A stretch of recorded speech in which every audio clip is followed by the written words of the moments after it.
پہاڑپور میں ایک ساتھی بتا رہا تھا کہ غریب آدمی تھا تو اس نے شادی کی. یہ ڈیر اسماعیل خان میں پہاڑپور تحصیل ہے، وہاں ایک آدمی نے شادی کی. بدماش اس کے گھر گیا، کہا کہ بیوی کو طلاق دو، میں تمہاری بیوی سے شادی کروں گا ورنہ تجھے گولی مارتا ہوں. کلاشن کو ہاتھ میں ہے بندوق. اس نے کہا غریب آدمی ہوں، خدا کے لیے مجھے معاف کر دو، تمہاری شادی ہے، بیوی ہے، دوسری تیسری بھی کر سکتے ہیں، میں نے بڑی محنتوں کے ساتھ جا کر یہ رشتہ لیا ہے. کہا کہ مارتا ہوں یا طلاق دو. بیچارے سے طلاق دلوائی. لیکن اس سے یہ کہا تم میرے اوپر طاقتور ہے لیکن تمہارے اوپر بھی کوئی طاقتور ہے، وہ اللہ کی ذات ہے، بس میرے لیے وہی کافی ہو جائے. اللہ پر معاملہ چھوڑ دیا. وہ بدماش جب اپنے گھر میں گیا اور بیل کو چارہ وغیرہ ڈال رہا تھا، گھاس شاخ ڈال رہا تھا، تو بیل نے وہی اس کو پکڑ لیا. بڑے بڑے سینگ تھے، اس کو ٹھکر مارے حتیٰ کہ وہاں اس کا پیٹ چاک کر دیا اور مر گیا. اللہ نے نقد دکھلایا. ہمیں جا کر کیا کہ اللہ کی لاٹھی بھی آواز ہے، اللہ سے ڈرنا چاہیے، ظلم نہیں کرنا چاہیے، کسی پر زیادتی نہیں کرنی چاہیے، کسی کے دل کو ٹھیس نہیں پہنچانی، شریعت کے خلاف ورزی نہیں کرنی. رسول پاک کی حدیث ہے، اللہ کے نبی فرماتے ہیں کہ اگر امام جا کر کیا ہے جماعت پڑھا رہا ہے، امامت کرا رہا ہے، تو امام سے آگے نکلنے کی کوشش مت کرو.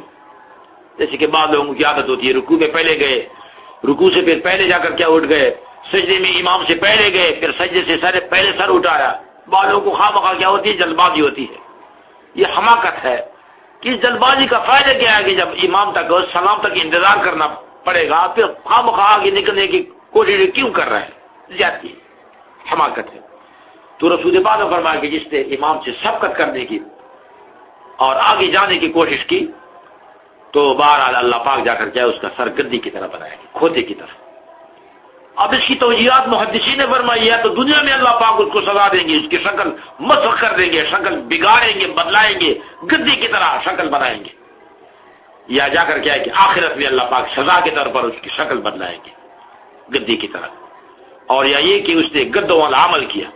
گدا بے وقوف جانور سمجھا جاتا ہے کہ جب امام کے ساتھ نیت باندھی اور امام تک جا کر کے سلام تک انتظار کرنا پڑے گا، پھر جلد بازی کی آگے نکلنے کا فائدہ کیا ہے؟ تو اس سے جا کر گدوں والا فعل کیا، حماقت والا فعل کیا. ملا علی قاری رحمۃ اللہ علیہ اس حدیث کی تشریح کرتے ہیں، مشکات کی شرح میں، مرقات المفاتیح عربی میں ہے. ملا علی قاری فرماتے رحمۃ اللہ علیہ کے دمشق میں ایک بڑا محدث تھا. جب حدیث پاک کے درس کے لیے آتے تھے تو منہ پہ نقاب ہوتا تھا، کپڑا ہوتا تھا، اور کپڑے نقاب سمیت لڑکوں کو پڑھاتے تھے. ایک لڑکی نے پوچھا استاد جی کبھی تو زیارت کرائے، آپ نے منہ کیوں چھپایا؟ کہا کہ ہر بات پوچھنے والی نہیں ہوتی، خاموش. ایک دفعہ اس لڑکی نے چادر کو کھینچا، نقاب کو کھینچا تو کیا دیکھا؟ اللہ اکبر، کہ اس کا چہرہ گدی کی طرح ہے. کہا استاد جی استغفر اللہ، یہ کیا ہو رہا ہے؟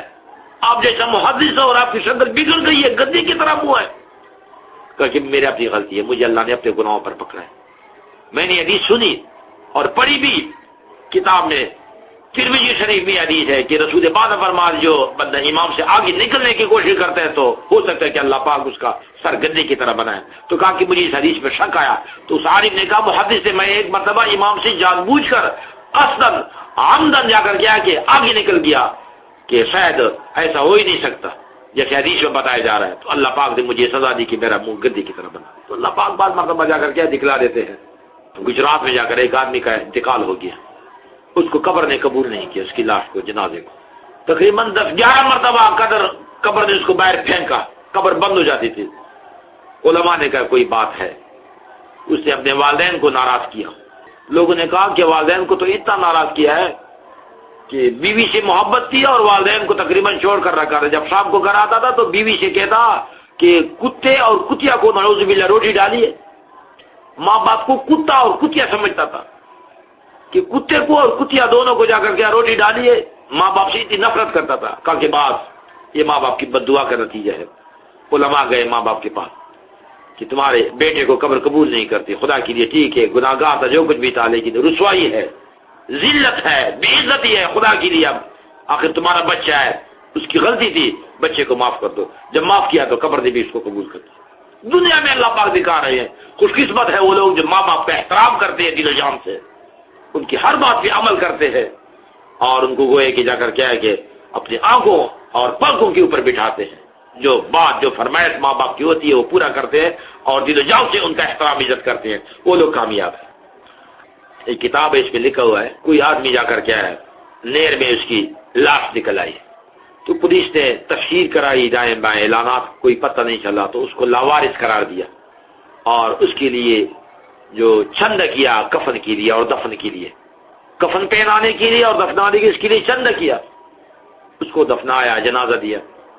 بعد میں پتہ چلا کہ یہ تو سرگودا کا بہت بڑا سیٹ تھا، 2-3 اس کے بنگلے تھے اور اس کی 2 شادیاں تھیں، اس کے 4 بیٹے تھے، لیکن اللہ کی شان دیکھیں اپنے گھر کا کفن اس کو نصیب نہیں ہو سکا اور اس کو اپنے بچوں کا جنازہ نصیب نہیں ہو سکا۔ اس کو جو کفن نصیب ہوا وہ چندے والا کفن تھا۔ انسان کو کبھی بھی جا کر فخر نہیں کرنا چاہیے اپنی دولت پر اور اپنے مال پر، بلکہ ہمیشہ کے لیے جا کر کیا ہے اللہ کو یاد کرنا چاہیے اور جا کر رونا چاہیے، اللہ سے معافی مانگنی چاہیے۔ ہمارے قاضی زاہد الحسینی رحمۃ اللہ علیہ بہت بڑے بزرگ گزرے ہیں واقعات کے، ان کی کافی کتابیں تصنیفات ہیں۔ مولانا زاہد الحسینی رحمۃ اللہ، اس نے عبرت آموز بات لکھی ہے، مکافات عمل، جیسا کرو گے ویسا بھرو گے۔ تو وہ لکھتے ہیں کہ مکہ معظمہ میں ایک آدمی کا انتقال ہو گیا، اس کا جنازہ لوگوں نے اٹھایا۔ جب باب عبدالعزیز پر پہنچے جو خانہ کعبہ کے سامنے باب ہے، بڑا گیٹ ہے، تو جنازہ اتنا بھاری ہو گیا کہ لوگوں کے مونڈوں سے کندھوں سے نیچے گر گیا۔ حاجی حضرات نکلے، حج کا سیزن تھا، تو زور دے رہے ہیں لیکن چارپائی کو نہیں اٹھا سکے۔ عالم سمجھا، عالم نے کہا میں سمجھ گیا، اس کو خانہ کعبہ اندر نہیں آنے دیتا، خانہ کعبہ اس کو اندر نہیں چھوڑتا، بس باہر جنازہ پڑا اور قبرستان بارو بار لے جاؤ۔ جنازہ پڑھایا گیا، قبرستان لے گئے بارو بار۔ اس عالم نے کہا میں تحقیق کروں گا، کوئی بات ہوگی۔ کہا خانہ کعبہ میں کتنے جنازے روزانہ آتے ہیں؟ درجنوں کے لیے آتے، لیکن آج اس کو نہیں آنے دیتا، اس پہ کوئی بات ہوگی۔ وہ عالم جا کر کیا پوچھتے اس کے محلے میں گئے۔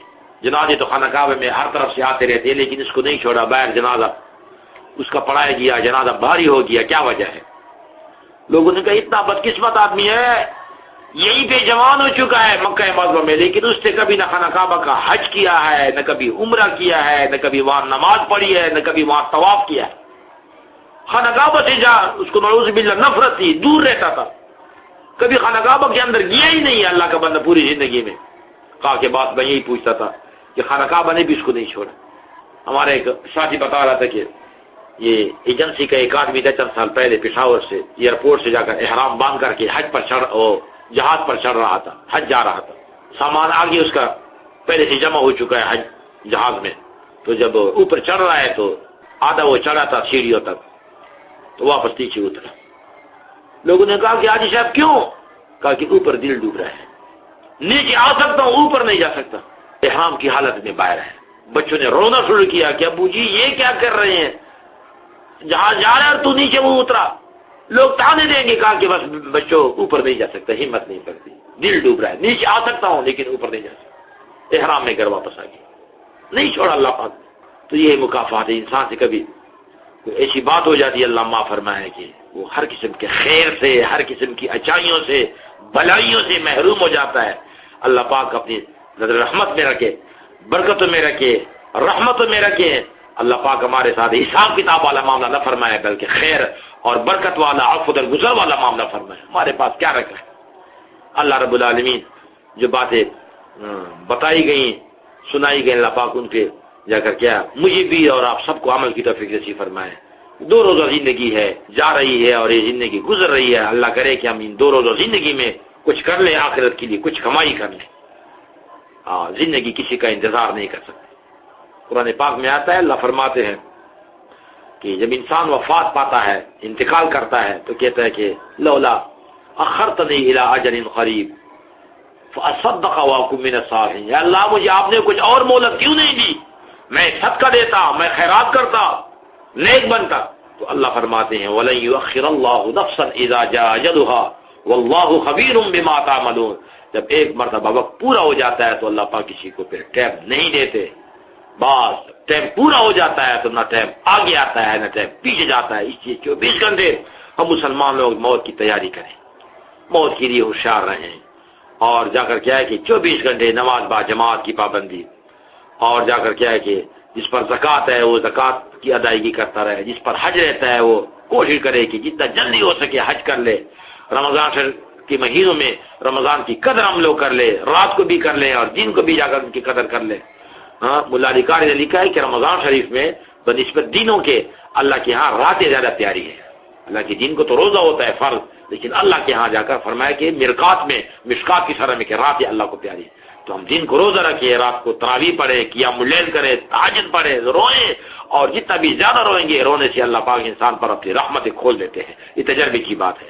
اللہ رب العالمین جا کر کیا ہے، دنیا کی تو ہم روتے ہیں، اللہ کرے آخرت کے لیے روئیں، اللہ آخرت کے لیے رونا نصیب فرمائے، آخرت کی فکر نصیب فرمائے، موت کی تیاری کی توفیق نصیب فرمائے. حدیث پاک میں آتے ہیں حضور پاک فرماتے صلی اللہ علیہ وسلم کہ عقل مند آدمی وہی ہے جو آخرت کی تیاری کرے، موت کی تیاری کرے، اور بے وقوف آدمی وہی ہے جو بس امیدوں پر امیدیں رکھے. اور جا کر کے ایک حدیث میں آتا ہے کہ بے وقوف آدمی وہی ہے جو دوسری کی دنیا بنائے اور خود اپنی آخرت برباد کرے. جیسا کہ الیکشن میں انسان دوسرے کے لیے جھوٹ بھی بولتا ہے اور جا کر کے غلط حرکتیں بھی کرتا ہے، غلط کام کرتا ہے کہ دوسرے کو میں جا کر کامیاب کراؤں. تو حدیث میں آتا ہے ایسا آدمی بے وقوف ہے جو دوسرے کی دنیا بناتا ہے کہ وہ کامیاب ہو جائے اور خود اپنی آخرت برباد کرے. اللہ رب العالمین جا کر ہمارے اوپر رحم فرمائے. آخرت میں کوئی بھی کام نہیں آئے گا، نفسا نفسی کا عالم ہوگا، نہ کوئی ممبر کام آئے گا، نہ کوئی وزیر کام آئے گا، نہ کوئی مشیر کام، اپنا ایمان اپنا عمل کام آئے گا.